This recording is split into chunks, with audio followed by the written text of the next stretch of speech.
Welcome back, adventurers. It's been a little while, hasn't it? Yeah, sorry, I'm a terrible procrastinator. Anyway, today we'll be asking the question, what are vampires?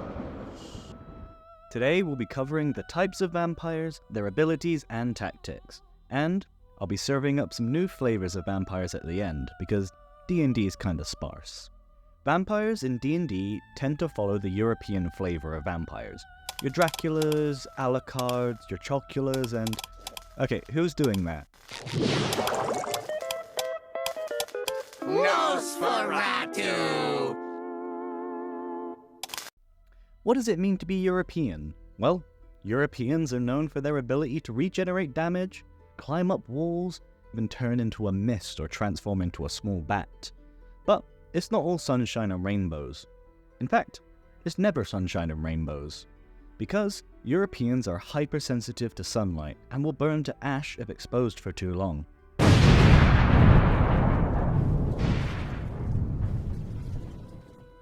They also cannot enter your house unless they've been invited. They're hurt by running water, and finally, they're not a big fan of being stabbed in the heart with a wooden stake. There are also a million other weaknesses and abilities of vampires, but D&D seems to mostly focus on the ones I've mentioned so far. But here's a quick list of some of the things I've left out. Garlic, religious symbols, geometric shapes, roses, rosaries, holy water, silver, playing out large legacies, causing vampires to be compelled to count them. Yes, this is real in some cultures. And fire. What other characteristics do vampires have in D&D? Well, the obvious one is their love for blood. Vampires are filled with an overwhelming desire to drink the blood of people, whether it's for sustenance or some dark, twisted desire of their undead nature. Maybe the act of drinking blood lets them keep some level of the humanity they had before, and going without it for too long could make them turn feral or more bestial. They have also developed sharp fang-like teeth which can be used to draw out the blood of their targets. Their fangs can also be used as a weapon in combat when up close and personal. Also in D&D, vampires are resistant to necrotic and non-magical bludgeoning, piercing and slashing damage. Vampires also have the supernatural ability to charm humanoids, fooling them into believing that the vampire is some close trusted friend. And the grand prize winner, the Hypnotoad. All glory to the Hypnotoad. They have the ability to call swarms of bats, rats and wolves, only if it's nighttime. Because I guess the animals are busy at their day jobs or something. I mean, where did these animals even come from? I don't know. Something cool that they do include in the stat block is regional effects. Basically, if a vampire decides to settle down in an area, you might notice an increase in bats, rats and wolves. I guess that's where they come from then. Plants in an area might wither and twist and become all thorny, while shadows become abnormally gaunt and shimmer as if they were alive. And the last sign a vampire has moved into your neighborhood is a creeping fog that clings to the ground. Whoa. So that's the vampire in D&D. But what about the other types? Well, we have the vampire spawns. They're basically weaker vampires without the ability to charm, shapeshift, or summon things. They're usually freshly turned. We also have vampire spellcasters, which are vampires but with spellcasting. And then there's also vampire warriors, which are vampires with plate armor and a greatsword. Yeah, the monster manual's a bit light on vampires. It would be nice to have some more variety.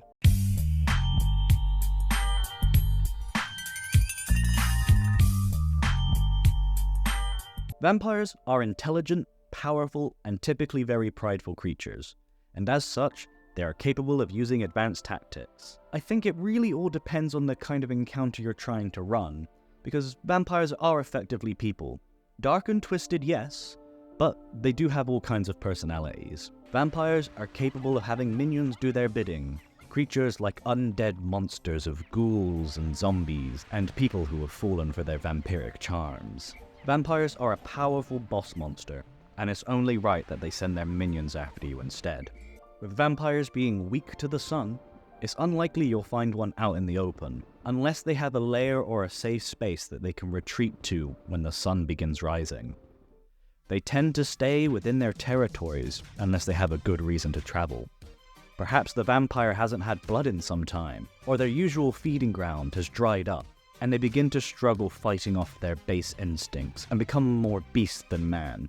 They may be found out prowling for prey like a beast. If you're unlucky enough to find yourself against a blood-starved vampire, I strongly suggest running away. If that's not an option and you're not strong enough to fight against it, then you should use its frenzied state against it and set traps, trying to buy yourself as much time until you can either get away or until the sun rises and it must retreat or perish. Huh?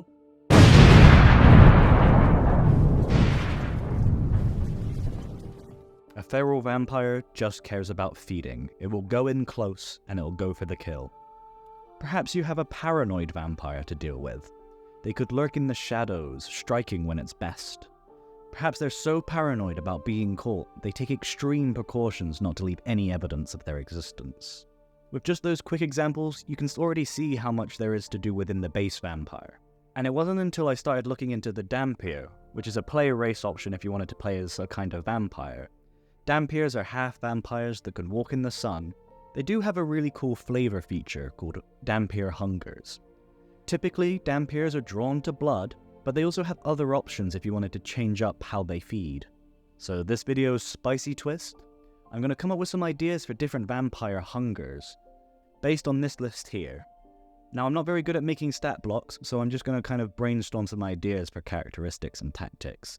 If any of you want to come up with a stat block to go alongside that, I would love to see it. Diving in. First, we have the blood drinkers. Basically, the vampires that we've been talking about. They have limited access to hemomancy magics, but in order to recharge their magic, they would need to get in close and bite someone to drain their blood, fitting the kind of role of a mid-range spell sword. Blood drinkers are quite prideful and have very strict hierarchies within their clans and bloodlines. Next, we have flesh eaters. Much more physically stronger than their other vampire variants due to their diet. They can tap into their primal base instincts. They prefer to fight up close and grow stronger as they take damage. Flesh eaters can enter a battle frenzy at low health, gaining more damage and maybe some resistances. You can think of it as kind of like a barbarian rage. They don't have any access to magics or ranged attacks, but they can call out slow zombies or minions in a pinch. Flesh eaters are solitary and single-minded, only concerned with getting stronger. Coming in third, we have cerebral fluid drinkers. Catchy name, I know.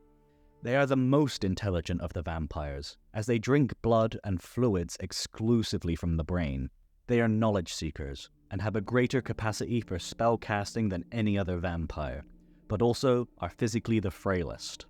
Cerebral fluid drinkers prefer to avoid battles, but if they were forced to, they are one of the hardest vampires to defeat.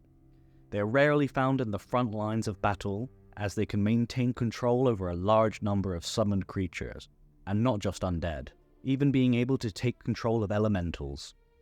They use their magical prowess to buff and debuff while launching attack spells from afar. They're also very skilled, as they can take on the memories of creatures they feast on, and take on their appearance using their magic to fully impersonate people. You're spaced out.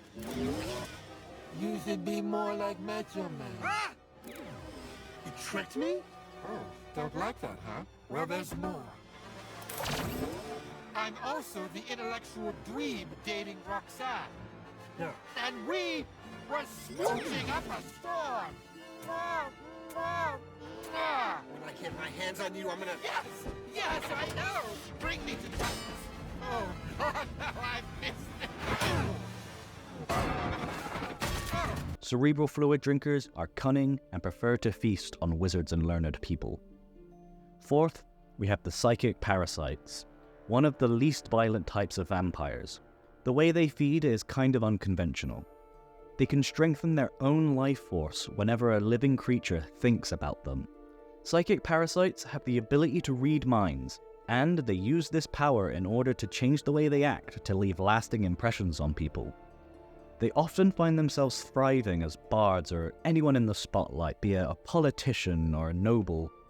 They have the highest tolerance to sunlight amongst the vampire types. They can walk about in the daytime as long as they're somewhat covered by cloaks or something similar. Psychic parasites are narcissistic and charismatic, and can be found always hogging the spotlight. Fifth, we have Dream Stealers. They are the most stealthy variety of vampires, with access to potent illusionary magic. They consume the good dreams of their victims, leaving them with only nightmares of their worst fear. When a Dream Stealer is strong enough, they can also incept dreams. Through this inception, the Dream Stealer can create an army of sleeper agents to follow their commands, all while the target believes that their ideas are their own. Dream Stealers are manipulative and stealthy, and as such, they are the least known about type of vampire. Lastly, we have the Life Scion. These are the most unique and rare forms of vampires.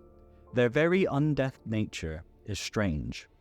The Life Scion maintains itself by unconsciously and continually absorbing the life force of all living things around it. It may only absorb very small amounts, but between every person, every animal, every single blade of grass, it does eventually grow too much for them to contain. And the Life Scion must release this energy periodically, or they will die a very painful death. When a life siphon is nearing its limit, they will sneak into towns with hospitals or similar places and siphon off their own life force into the sick and elderly. Life siphons have some of the most potent healing abilities ever recorded. They try to keep themselves hidden, as in the past many corrupted nobles have tried to harness their powers, granting them eternal youth. Life Scions are generally kind, but like to stay isolated from living creatures to prevent themselves from absorbing too much life energy. Right, I think that does it for this video. What do you think of these new vampire variants? If this video can hit 50 likes, then I'll spend some time to try and come up with some stat blocks for them and put them in the video description. And as always, stay vigilant and happy hunting, and consume more content.